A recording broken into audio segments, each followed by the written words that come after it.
न जायते म्रियते वा कदाचिन् नायं भूत्वा भविता वा न भूयः अजो नित्यः शाश्वतोऽयं पुराणो न हन्यते हन्यमाने शरीरे।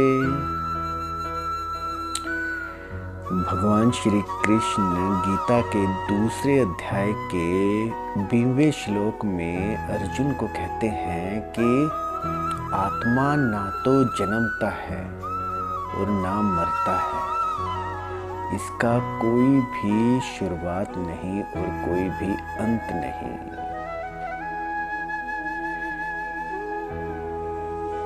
आत्मा सनातन है, शाश्वत है, नित्य है, पुरातन है, अविनाशी है, अप्रमेय है, जो कि 5 इंद्रियों से छुई जानी महसूस न की जाए।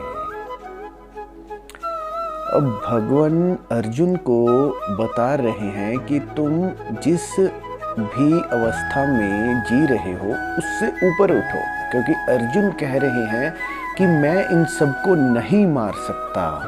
वो शरीर के मरने की बात कर रहे हैं। अर्जुन ने खुद को भी शरीर समझा और अपनों को भी शरीर समझा।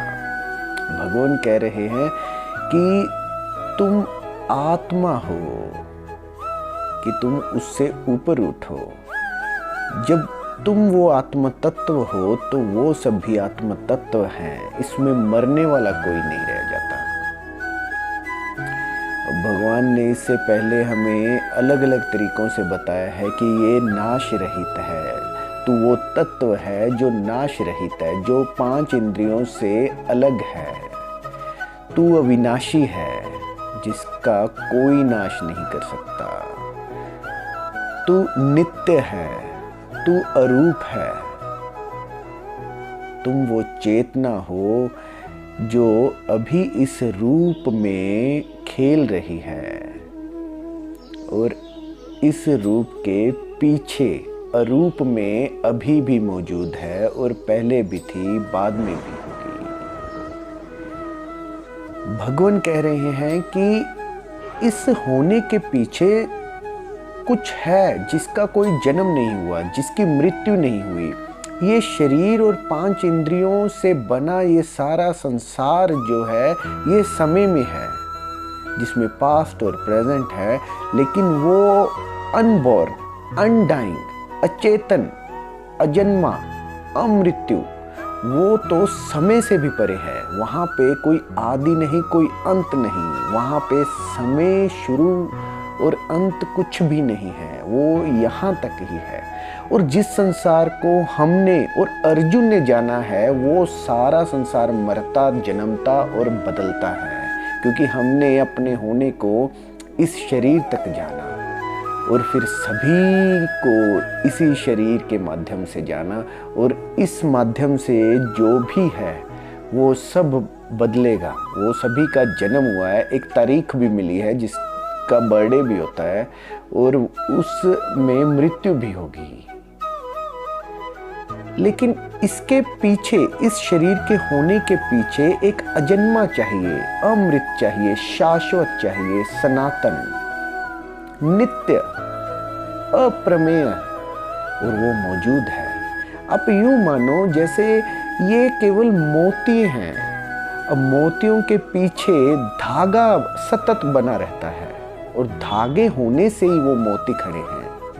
जैसे धागा हटा, मोती टूट के बिखर जाते हैं। बिना धागे के मोतियों का माला के रूप में कोई वजूद नहीं। माला का होना धागे से है। उसी प्रकार इस जन्म, इस एक्सप्रेशन का होना उसी धागे से है। वो धागा गया नहीं कि यहाँ पे शरीर का कोई महत्व नहीं रहता, उसको मृत बोल दिया जाता है। जब वो अचेतन यहाँ से हटा तो कोई ऑक्सीजन, कोई ब्लड काम नहीं करता। उस अचेतन के होने से, उस धागे रूप के होने से ही माला मोतियों की दिख रही है, ये जीवन दिखाई दे रहा है। तो वो लाइफ फोर्स, वो जीवन के रूप में, अरूप में पीछे मौजूद है, तभी ये रूप में खेल खेले जा रहे हैं। आप यूं माने जैसे हम फिल्में देखते हैं, सिनेमा हॉल में फिल्म आई, फिर अगली फिल्म आई, अलग अलग फिल्में आती हैं, चली जाती हैं, लेकिन उनके पीछे एक पर्दा बना रहता है। अगर वो पर्दा नहीं तो कोई फिल्म उतर नहीं पाएगी।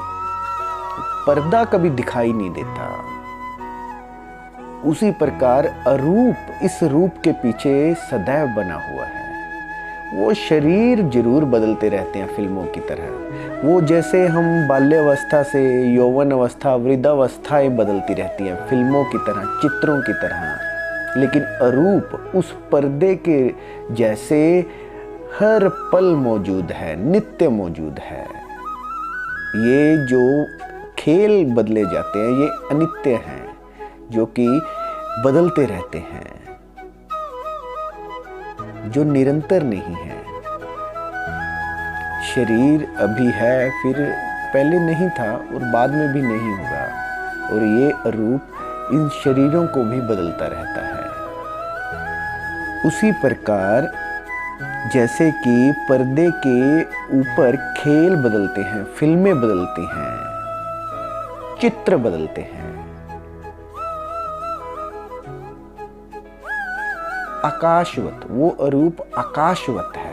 आकाश में चाहे कितने भी खेल हों, चाहे बारिशों के, चाहे तूफान आए, बिजली आए या कुछ भूचाल आए, उस आकाश के नीचे कितने भी बादल आए या जाएं, सफ़ेद और काले कितने भी गरजे, वो आकाश बना रहता है।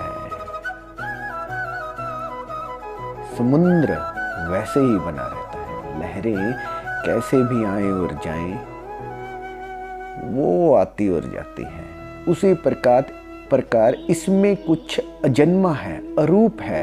हे अर्जुन, तुम अपने भीतर उस अजन्मे, अरूप, अमृत्य, अनबॉर्न, अनडाइंग, शाश्वत, सनातन, अप्रमेय को जानो, उस नित्य को जानो। और अगर एक बार भीतर वो नित्य देख लिया तो सबके भीतर वही दिख सकता है।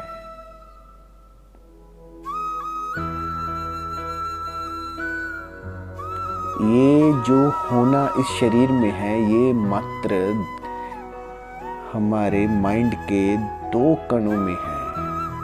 वो डिलीट किए नहीं कि ये वाला होना भागा नहीं। हाँ, बस तुम जान जाओ कि अपने को इस होने से कैसे हटाना है। फिर रूप का होना तो अपने आप ही है।